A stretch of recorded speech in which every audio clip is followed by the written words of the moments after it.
Eu louvo a Deus pela nossa vida, que Deus tem nos conservado para estarmos aqui honrando e glorificando o santo nome do Eterno, que merece toda a honra e todo o louvor. Aleluia. Eu estava ali sentado e me lembrando, olhando para a irmã Eide, me lembrando da mamãe. Eu era dirigente, a irmã Eide, ela trabalhava incansavelmente na congregação aqui, juntamente com a irmã Marinete. Já foram para a eternidade. Já foram para casa, né, irmão Jesus? Já foram para casa. Então nós estamos em caminho para ir para casa.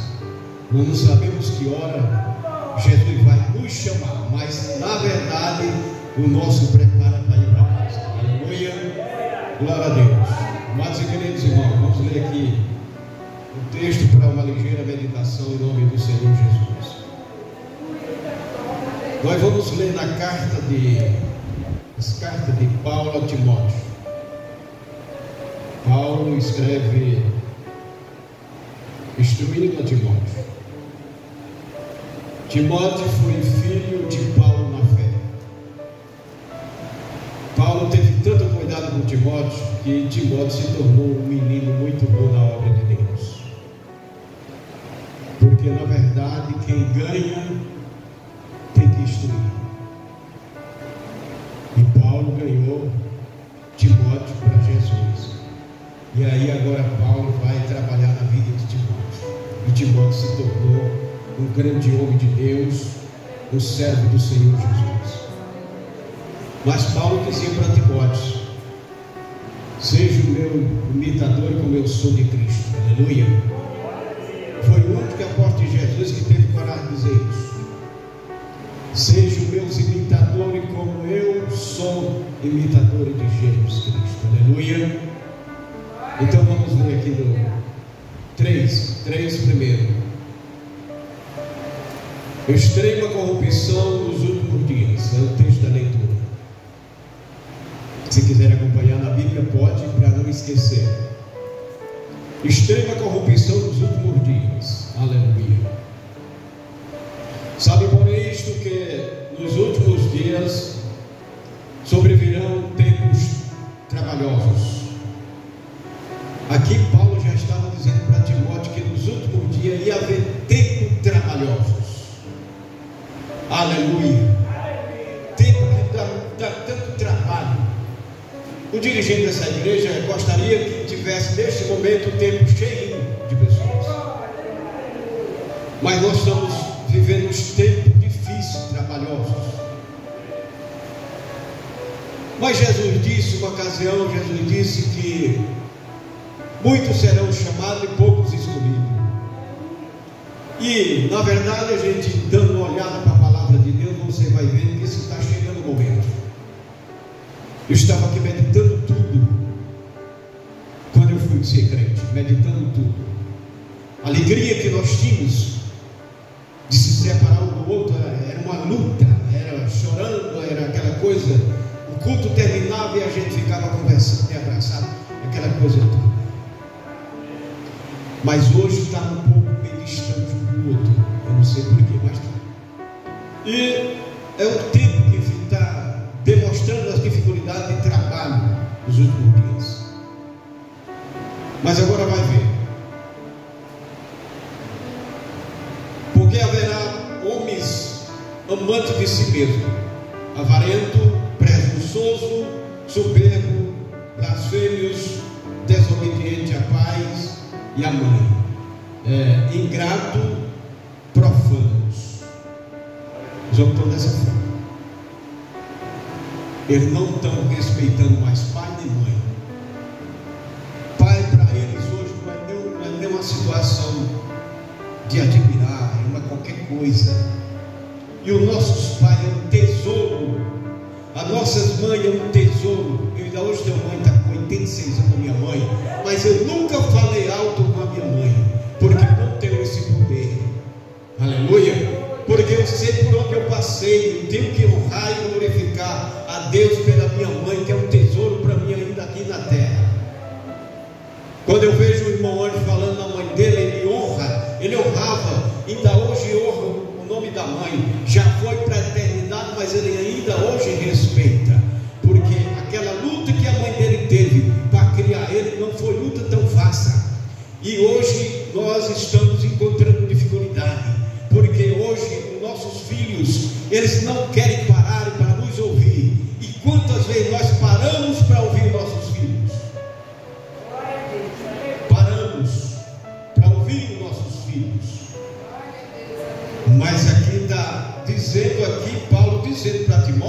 que nessas datas, agora e hoje, ia haver essa dificuldade. Filho não respeita pai nem mãe e aquela luta toda. Mas quantas vezes a minha mãe não parou para me ouvir nas madrugadas, na calada da noite? O meu pai, quantas vezes ele se levantou com chuva para me obedecer? Então, agora eu já criado com cabelos brancos, vou fazer de conta que não existe mais pai, não existe mais mãe. Eu tenho que parar para minha mãe, para meu pai, seja ele a qualidade que ele for, mas eu tenho que honrar e respeitar. Quer saber para quê? Para ir para o céu. Porque quando Deus disse assim, através de Paulo, escrevendo aos Éfesos, o primeiro mandamento com promessa para os filhos: honra teu pai e a tua mãe, para que viva outros tempos aqui na terra. Aleluia. Não é viver para sempre, é viver bom tempo, ficar velho, ficar velhinho e contar uma história que o pai contava. Aleluia. Por isso que eu estava convidando esse rapaz para ir comigo ali uma viagem, para ele ter uma história para dizer depois. Eu fui uma viagem ali com meu tio, ali no meio dos parentes, visitar um ente querido, doente, um irmão crente que está enfermo, que é mandamento ir. E quando ele for, que ele vier, ele tem uma história para contar. Quando nascer gente na casa dele, ele vai dizer para esse menino que nascer: olha, data fulano, eu andei com meu tio no meio do povo e tudo mais, mas eu vi ali uma coisa boa. Aleluia, glória a Deus. Isso tudo é bom. Vamos lá. Aleluia. Sem afeto natural, irreconciliável, caluniadores, incontinentes, cruéis, sem amor para com os bons. Tudo isso são as dificuldades que está acontecendo hoje. As pessoas estão vivendo da maneira que eles querem viver. Eles não sabem considerar os bons. Eles não sabem respeitar as coisas boas. As coisas boas eles levam na profanação. Eles não sabem respeitar aquilo que é de bom, aquilo que vem do céu, aquilo que vem de Deus. Eles não sabem considerar os últimos dias de hoje. Mas nós estamos aqui ainda, um poucos remanescentes, ainda para aconselhar alguém, meu irmão. Aleluia, glória a Deus. Ali no povoado Isolador existe uma congregação. Essa congregação nasceu em 2000. Em 2000, na minha família, só existia 2 crentes. Só irmão Pedinho, que me levou para Jesus, que é isso que eu vou visitar ele agora, sábado. Só eu e ele. Ele o primeiro de todos, de toda a família. Ninguém sabia quem era Jesus, só sabia que era essa. A família toda idolatra, todinha. Mas aí ele foi ser crente. E no dia 13 de outubro de 1998, ele chegou aqui mandado por Jesus para tirar essa alma das unhas do diabo. Porque eu vivia na escravidão do maligno. Eu pensei que estava vivendo bem enquanto eu vivia escravo. Porque é o seguinte: nós temos que tomar uma atitude de libertação. Liberte é o povo de Deus. O povo de Deus são libertos. Agora, quando nós se encontramos libertos, não vamos tomar exemplo dos passos. Porque o passarinho, quando ele está na gaiola, ele acostuma tanto com a prisão, que ele, quando o dono solta, até pelas ordens, até pela lei, solta o passarinho, ele dá uma voada e tudo mais, mas ele volta para a gaiola, porque ele acostumou na prisão escravizado. Mas nós não somos assim. Nós somos libertos pela palavra de Deus e lavados e redimidos pelo sangue de Jesus. E nós nunca vamos voltar para a gaiola. Aleluia. Mas nós vamos para casa, morar no céu com Jesus, para que o nome do Senhor Jesus seja glorificado. Mas existe uma dificuldade nos últimos dias, né, irmão Jesus? No dia de Pentecostes, ali havia 500 irmãos, esperando do céu a bênção espiritual, o poder do Espírito Santo de Deus. Estavam lá esperando. Primeiro dia, o terceiro, o quarto. Todo mundo esperando. 500 pessoas esperando para do alto ser revestido de poder. Mas quando foi o quinto, sexto dia para frente, já foi saindo o primeiro. Opa, eu não vou esperar lá não, já vou andando. Aí foi andando, foi saindo, voltando para a gaiola, e o outro foi saindo, o outro foi saindo. No 10º dia, aí Deus disse: agora vai descer o poder do Espírito Santo de Deus para selar os meus irmãos, meus filhos na terra. Encontrou, quer saber quanto? 120, 380 já tinham ido embora, porque não tiveram a fé de permanecer firme, esperando para do alto se revertir de poder.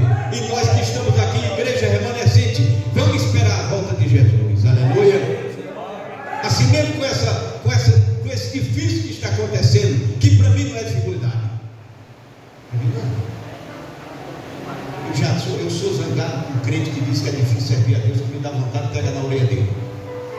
Servir a Deus é coisa difícil. Eu acho difícil. Difícil o quê, rapaz? Cria juízo. Difícil é servir o diabo.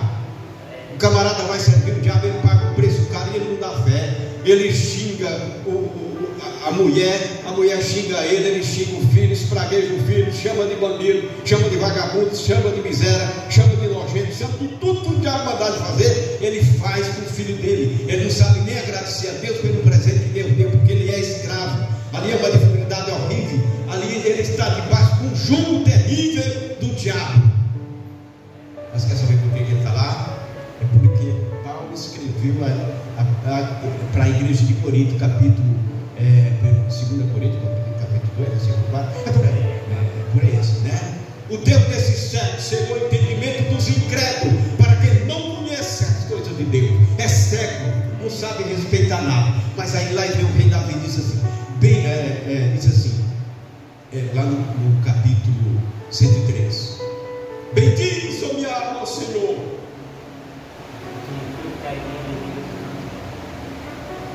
Bendiz, ó minha alma, Senhor, e tudo que há em mim, bendiz o seu santo nome. Bendiz, ó minha alma, Senhor, e não se esqueça de nenhum dos seus benefícios. Aleluia. Ele aconselhou o povo: não vamos esquecer dos benefícios de Deus para nós.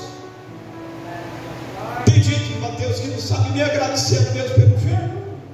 Dizer: muito obrigado, papai do céu, pelo meu filho. Obrigado pela minha esposa que eu amo. Foi o Senhor que me deu, a minha companheira de vida eterna. Que miséria, cuida de mim. Aleluia.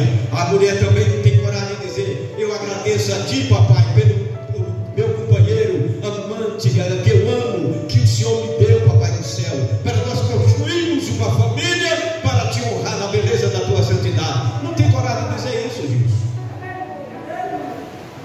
Eu não posso nem machucar minha esposa, porque quando eu machuco ela, que eu sinto que machuquei, que eu não sou louco, eu vou lá: Rosa, me perdoa, porque eu falei errado, porque eu não estava pensando bem, você me perdoe. E ela fica assim, diz: mas está mais perdoou. Então, maravilha, acabou a confusão, pronto. Também ela tem que estar boa para perdoar, porque senão vai no balão, vai comer junto, nós vamos comer junto, zangado. Mas na primeira mulherada nós estamos passando perto. Pronto, é isso aí, irmão, beleza. Irmão é tranquilo. Irmão já é um exemplo para mim. Não é não?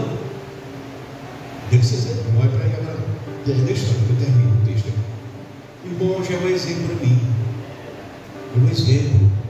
Quando eu fui ser crente, irmão já era papai. Aquele menino dele que é deste tamanho, aquilo ali foi eu que ajudei a criar. Aquele menino na porta era uma fera. E eu ajeitando o bichinho e tudo mais, ele foi crescendo. Hoje é um irmão decente e tudo mais. Tá? Irmão, tudo bem, meu irmão? Ele foi bem estruturado, o menino do anjo. Então tudo bem. Graças a Deus. Vamos lá. Traidores, obstinados, orgulhosos, mais amigos dos deletos do que amigo de Deus. O orgulho hoje, ele está tomando providência da humanidade. Tem pessoas se dizendo crente mesmo, que é um orgulho tão terrível, que não sabe nem se pode pisar no chão. Tem que descer para a simplicidade. tem que descer com a simplicidade para entrar no céu, porque o céu, o Jesus, que é o dono do céu, disse que o céu é dos humildes. Dos humildes. Tem que descer para a simplicidade. Nós temos que descer para a igreja primitiva. Temos que amar uns aos outros, um amor fraternal. Se nós fosse ficar na leitura que o dirigente leu, já era suficiente para o culto dessa noite. Aleluia, glória a Deus. Tendo aparência de piedoso, mas negando a eficácia dela. Deste afasta-te. Ele só tem aparência de crente, só tem aparência, parece que crente e tudo mais, mas vamos ver os efeitos, porque se você não tiver um efeito de crente, não viver pela direção do Espírito Santo, afasta dele. Foi Paulo que disse: afasta Timóteo dele, afasta, porque senão tu vai pegar a doença. Aquela doença ela pega. Então, amados e queridos irmãos, é dessa forma que nós devemos andar. Eu essa noite tive muito grato pela mensagem dessa noite, muito grato. Mas quando eu estou pregando, ensinando algumas pessoas lá no interior, né, os meus netos estão indo ser crente, viu, irmão? Estão indo ser crente, eu não estou perdendo a oportunidade dos bichinhos. Estão dizendo para eles tudo direitinho, para que eles, e já tem muito jovem lá aceitando Jesus. Pronto, mas o que acontece? Quando você vai ler em 1 João, nas cartas, 1 João capítulo 1, versículo 1, você vai ver que tem as trevas e a luz. As trevas e a luz. Tem muitas vezes que você pensa que está na luz e está nas trevas pelos feitos. Aí é preciso ter cuidado, irmão Marco Gadeira. É preciso ter muito cuidado para saber se você está na luz ou é nas trevas. Isso, porque o próprio Deus eterno, irmão, Ele não cobra de mim nem de você que nós amamos Ele primeiro. Vixe, como você foi longe.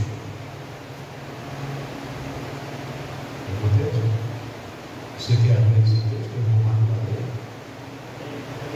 1 João capítulo 1, versículo 7. Só quero 7. Só 7. Mas se andarmos na luz, como Ele na luz está, temos comunhão uns com os outros. O sangue de Jesus Cristo, seu Filho, nos purifica de todo pecado. Pronto. Aqui Deus não está pedindo comunhão primeiramente com Ele. Se eu não tiver, irmã Vânia, comunhão com você, me trata bem como minha irmã, como você tem dado em ser minha filha, eu tenho que considerar como filha. E você vai me respeitar como um pai, por ancião que sou. Pelo fato do respeito que eu tenho a você, você me trata bem. E Deus do céu abençoando. Porque nós estamos tendo comunhão um com os outros, para poder entrar no céu. Deus não pediu comunhão com Ele primeiro. Ele pediu que nós tenhamos comunhão um com os outros. Aí o sangue de Jesus Cristo purifica cada um de nós de todo pecado. Porque no céu não entra pecado. No céu só entra lavado e redimido pelo sangue do Cordeiro de Deus. Que Deus abençoe, que Deus nos guarde o seu amor para